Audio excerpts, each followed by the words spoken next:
Images of two wars are not easy to find in the American media.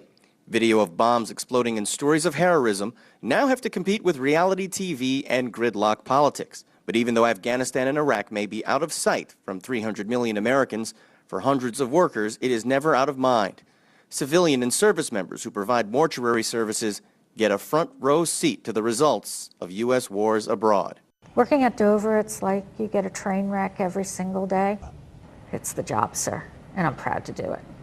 That is the task of cleaning up, sewing up, and dressing up the bodies of young men and women who've been killed in the Middle East after more than a decade of war.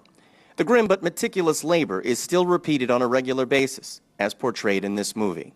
More than 4,700 U.S. service members have been killed since the 2001 invasion of Afghanistan and the 2003 invasion of Iraq.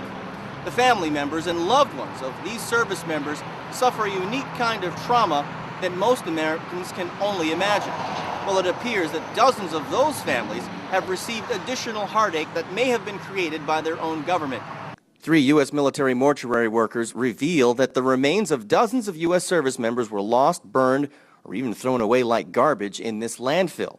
Actions that were authorized by their superiors in the U.S. Air Force, who further ordered the technicians to remain silent about it.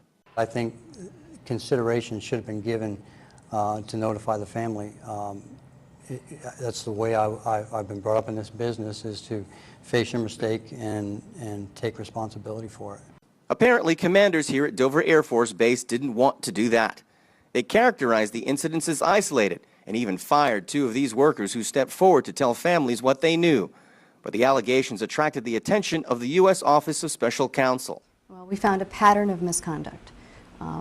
They knew about these problems about 2.5 years ago and only recently took action to correct them. Yet, despite finding a pattern of what investigators described as gross mismanagement, none of the supervisors were fired. 2 were transferred, and the commander of the unit was only given a reprimand. Those responsible have been treated with kid gloves. The 2 workers fired were eventually reinstated, but despite the controversy and the stress of being thrust into the public spotlight, these workers say they would do it again. To protect the dignity, honor, and respect they try to give the bodies of U.S. service members every day. Gary Anthony Ramsey, Press TV, Dover, Delaware.